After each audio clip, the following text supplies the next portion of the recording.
What is Tank 400 plug-in hybrid made of, my friends? This video was requested massively by you, and finally I'm happy to oblige, translating the one and only Ilya from Клубный Сервис and his content that's about 1 year old.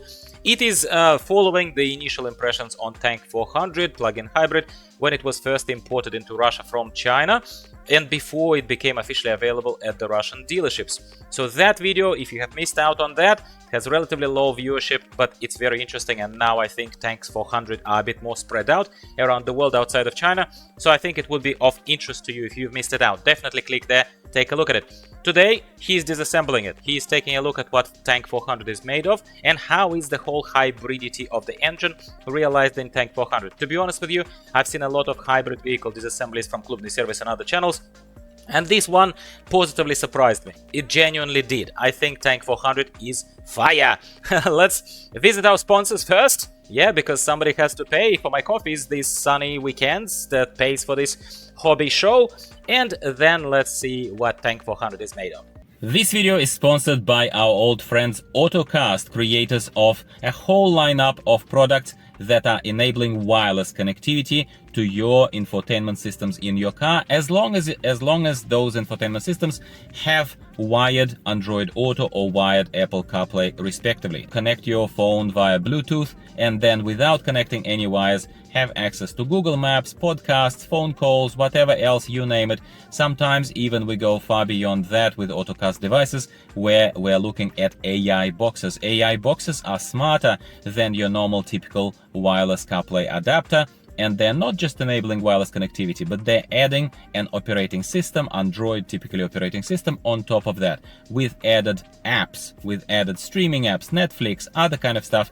Watch some of the reviews of mine on Auto Gear Reviews, sister channel of Value Cars Australia, obviously, to find out more about Ottocast devices that we are very gladly promoting for a very long time. My wife is still using one. We are users of their devices. We are not just resellers of something like that. And Ottocast, by the way, of course, sponsors the video by providing the devices, but they are not paying me to tell you only the good news. So I assure you, I do believe in the brand, and I think you should take a look at the description for a variety of discount codes. Typically, Ottocast is quite generous and gives you between 15 and 20% of discount rates on their products if you use my link. So thank you, Ottocast, for sponsoring this video. Ilya starts this disassembly by saying that Клубный Сервис is like a traveling circus where occasionally you can see most peculiar characters, bearded ladies, massive dudes lifting horses, and so on. So today we're looking at one of those specimens, this Tank 400, which was not yet officially available from the Russian dealers at the moment of this review and disassembly, which happened about a year ago. It was imported directly from China by its owner. To get another obvious thing out of the way straight away, this is a plug-in hybrid Tank 400, not some kind of petrol or diesel version that may or may not have been made available by now, a year later from when this video was recorded originally by Клубный Сервис somewhere else in the world. Ilya points out that what can't be not noticed immediately is the overall brutally tough look of this vehicle and massive clearance of 22 centimeters, which would suggest to anyone that this is a very capable off-roader. At least that's how it's positioned by the brand, right? Well, let's see if this is true. It does have diff locks, it does have solid axle bars and other elements that definitely place Tank 400 next to its smaller and larger 4x4 brothers and sisters from Great Wall Motors. We will take a closer look at all of these elements later in this video, don't worry. He is also straight away showing us massive battery block here, which is going to be a big part of this discussion, by the way, which lets the car go on electric motors without turning on internal combustion engine for about 100 kilometers. And if you're not pushing it too much, of course, so it drains the battery too much. So let's take a look at what this marvel of Chinese automotive engineering is made of. Dimensions-wise, apparently, Tank 400 is almost one-to-one matching Toyota Land Cruiser 300's dimensions, which is hard to believe because Toyota Land Cruiser 300 is gigantic, and I personally have not seen Tank 400 on the street, so it's kind of hard to imagine, but it doesn't look as big, just at least on the pictures, at least on this video. But he says that. Ilya can't help himself but make sarcastic remark that these dimensions is the first thing that Chinese engineers stole from Toyota, but he also immediately corrects himself and says that it's to be expected and considered to be normal practice these days. But the problems start with the fact that it's a very, very heavy vehicle, weighing at about 2.7 to 2.8 tons. So to move this very heavy construction 400 kilometers on purely battery power, that battery block needs to be truly gigantic. Which is why the batteries are placed like this on two levels and essentially sacrificing a lot of otherwise available interior space by finding where to spread almost these batteries in the boot and under rear passengers' feet. Battery block is also divided into two sections just to accommodate its giganticness.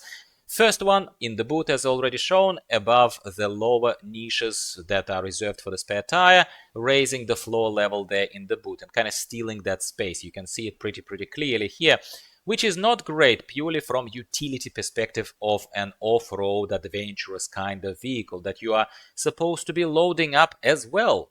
And second battery, you can see, is under rear passenger's seat. And here is our, well, attempting to be hilarious friend Ilya, allows himself another edgy joke saying that Chinese manufacturers solved the problem of high population in China in many interesting ways, including this one. I will leave it up to you to figure out what did he mean by that. Next question is, how did Chinese engineers feed these batteries to the body of the vehicle? How did they attach them, as they are very, very heavy? Each battery is about 250 kilograms of weight. Yeah, a lot. So they need to be fitted very, very firmly. We can see here the bolts, obviously, that's the most obvious thing, and some imperfect edges as well that one could cut themselves on if they are not careful and they're working in kind of mechanical disassembly service and whatnot. How is what else is holding these batteries in place? Well, obviously this massive frame that is kind of like a housing for these batteries, but even that is not enough. We can also see here these massive additional holes and kind of, what shall we call them, spikes, I suppose we can call them spikes, that fit into those holes. That is what the battery is fitted on top of to ensure absolute static positioning and that there is no movement, no sliding, no nothing during off-roading and, God forbid, a traffic accident that could shake the body of the vehicle a lot stronger. So lots of bolts here, as you can see, very safe and rather over the top, but better safe than sorry for sure. This is where we can't criticize the engineering here. Next, Ilya talks about the type of the battery used in Tank 400. He expands on the thought that, first of all, it's obviously a lithium-ion battery, as the sticker on the battery shows us, which typically is fitted under the floors of other EVs and plug-in hybrids, but because it's an off-roader and there is no space under the frame to fit the battery safely, they have placed it here, right under the boot, like in the boot and under the feet of the passengers. Which is basically what he's alluding to, is that it's extremely unsafe, in his professional opinion. It's hard to disagree. Yes, they protected it against exterior bumps, but what happens if something goes wrong and it's right inside under your feet? That's the point. This is a plug-in hybrid, so we can see a plug socket and cables on the right-hand side connected to the battery. There is also a cooling system, very, very advanced, kind of extensive cooling system that we'll see more of when we look at the car from underneath when they're lifted. Now, next, on to collision reinforcement. Normally, manufacturer relies heavily on the frame itself. Manufacturers of any off-road kind of capable vehicle on a frame, typically. There are no other reinforcement bars other than the little ones there on the floor level where it raises, and multiple bolts used to hold on the battery in place. If it can be considered also general body reinforcement of the vehicle, I guess it could be.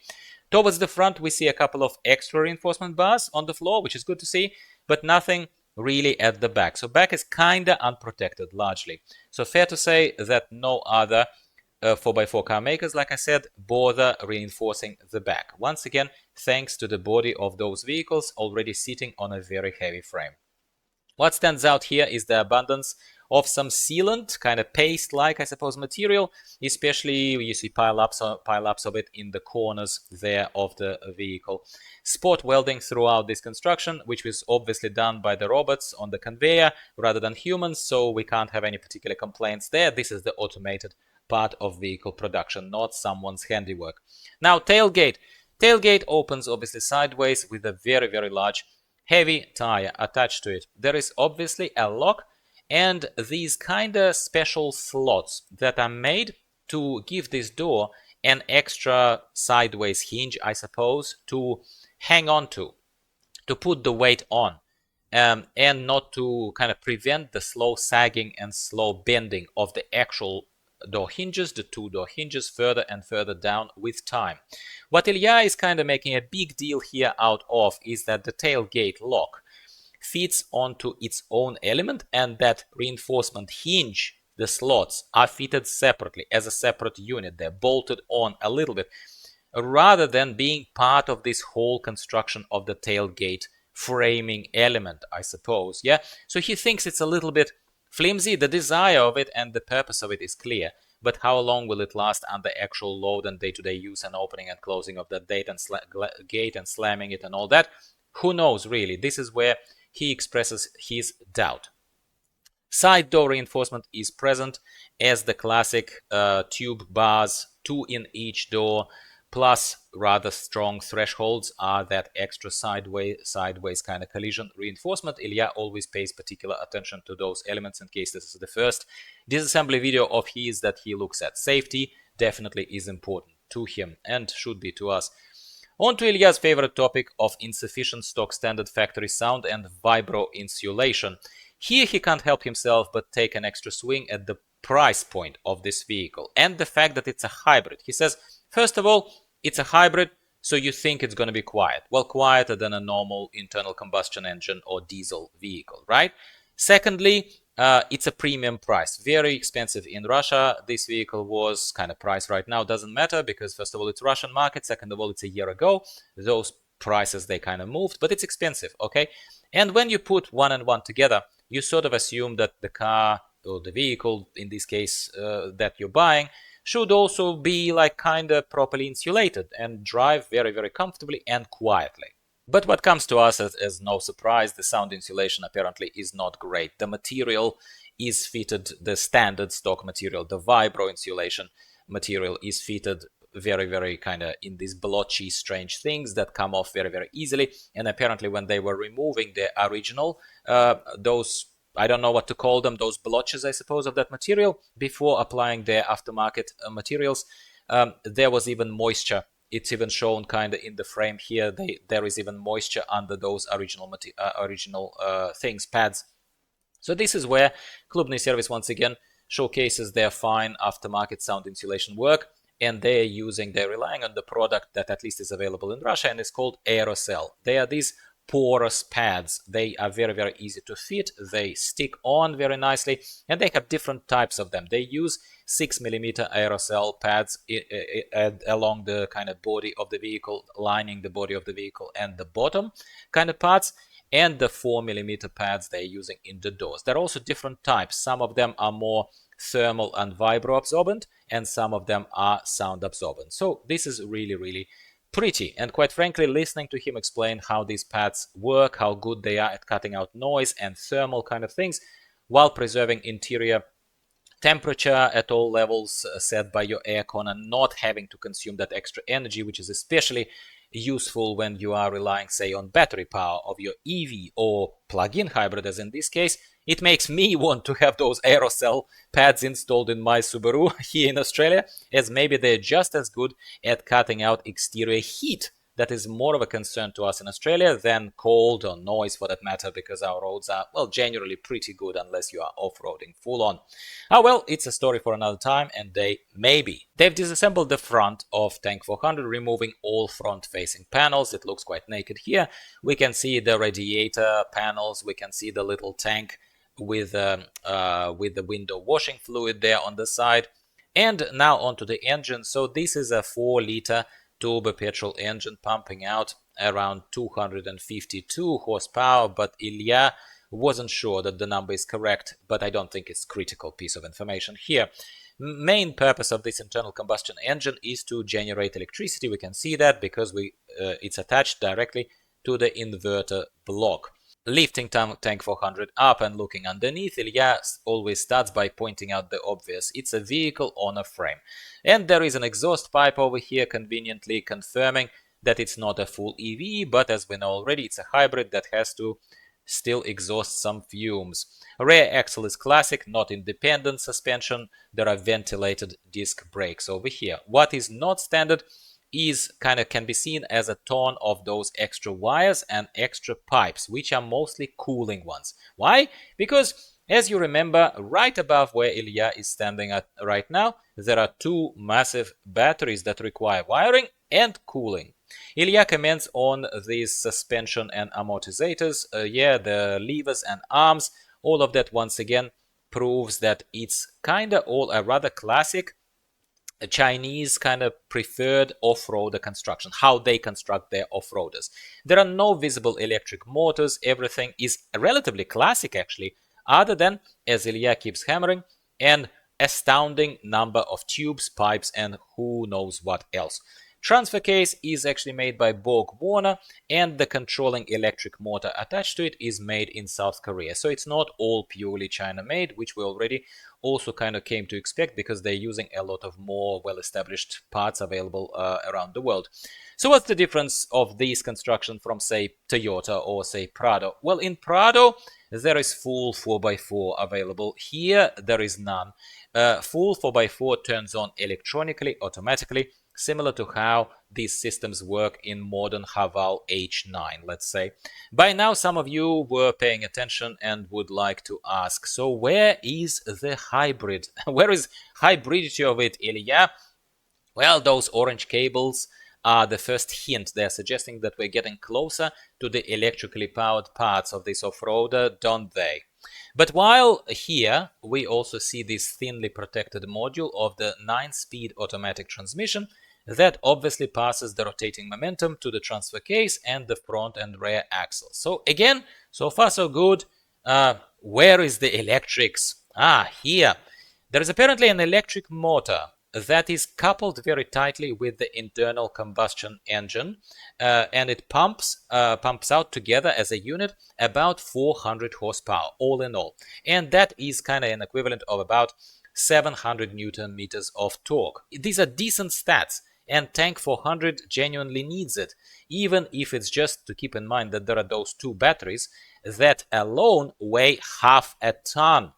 So the best news here is that Tank 400, being a plug-in hybrid vehicle, doesn't actually have too many independent, sensitive, and vulnerable electric parts, motors on every wheel, and so on and so forth, that a lot of modern EVs, especially China-made EVs, do have. Instead, what we saw is a classic automatic transmission, time-proven technologies used in the transfer case, solid axles, and the electric motor itself that is coupled with the transmission block.